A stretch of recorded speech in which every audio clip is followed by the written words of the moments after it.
everybody, I miss you. I hope you're doing okay and making art on your free time. I made a video for us in case you wanted to follow along with me and do a project. Today I'm going to be making some turtle color wheels. So if you would like to make your own at home, just follow through with this video. Hi friends, Miss Plummer here. Today we're going to be making some color wheels.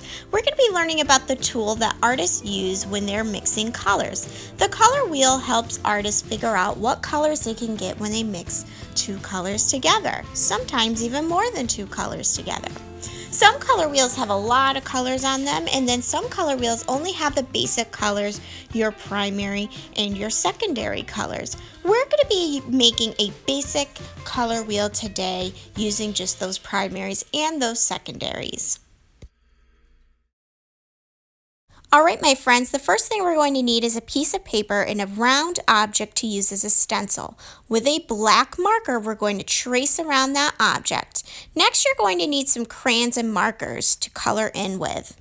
Now what I'm going to do is the arms, and the arms kind of start out as a curve that comes out and then swoops back around, then comes back to the body.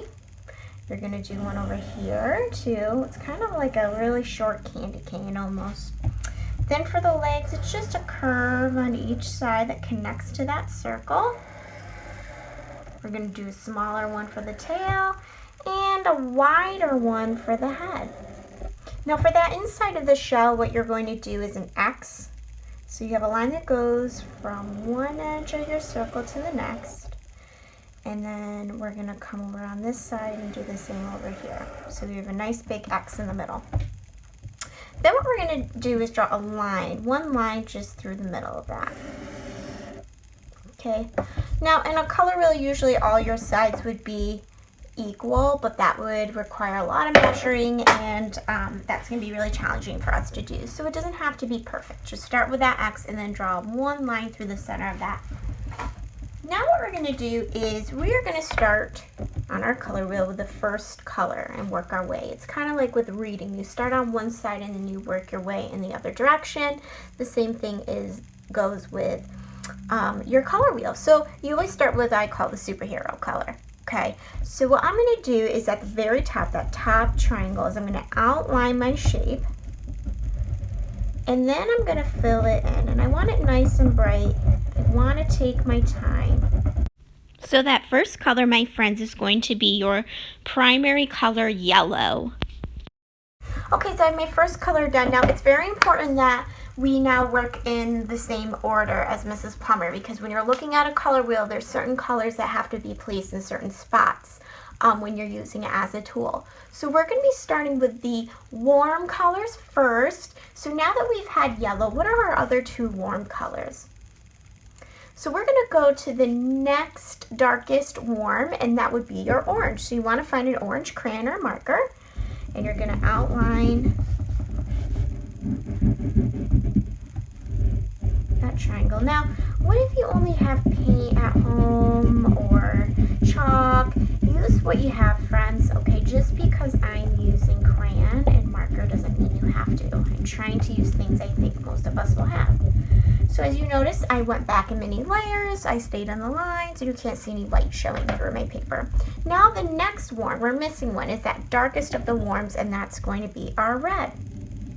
You want to make sure, friends, as you're making your color wheel, that you're going in the same order as Miss Plummer with your colors.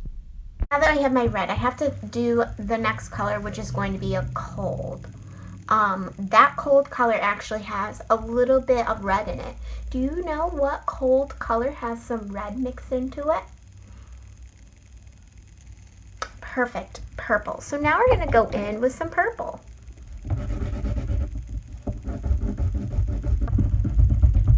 All right, now that I have that purple done, I'm going to do the next one. So this next color we're going to use that comes after the purple is also a cold color, and it's actually a color that is used to make purple as well. Can you think about that color? Great, it's blue.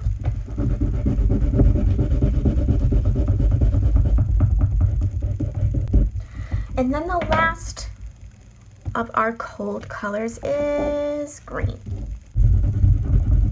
Okay, so now let's really look at this color wheel. How can we use this now as a tool? Well, we haven't learned about all the color families because there's a lot of them, friends. But if we're looking at this color wheel here, you'll notice that the warm and cold colors are separated. You have your 3 warms together and your 3 colds. So sometimes when an artist forgets those things, they can look at the color wheel as a tool to figure that out. It also tells us how to make colors. Now you always have the primary colors that are in a triangle. So I have the yellow, red, and blue.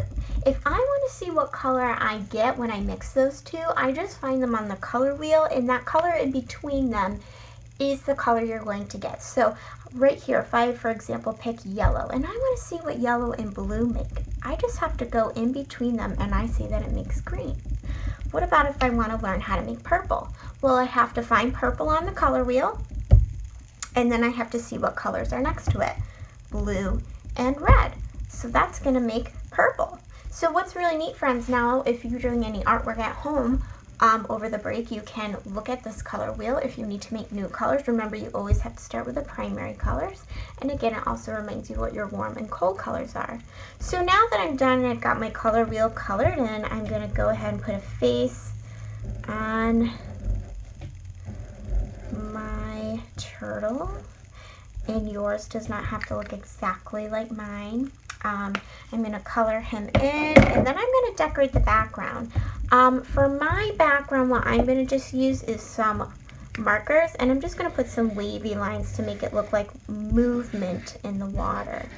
I want to make sure that I'm working around the page. So after I get that in, I'm going to go back to my turtle and just fill in his face and his arms and his tail.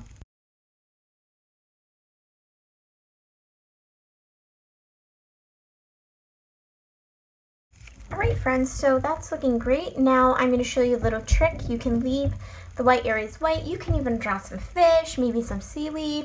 You can draw some more in here. I certainly don't think you have to copy Miss Plummer at all. So I'm thinking I'm done. I'm going to teach you a little trick. If you use the side of your crayon to get a nice light wash look to a color without taking away from this drawing, if you have a peeled crayon, just a small section about that size, and you go over and around very lightly, that's going to give you a nice light color in your background. You just have to be careful to go around. And there we go.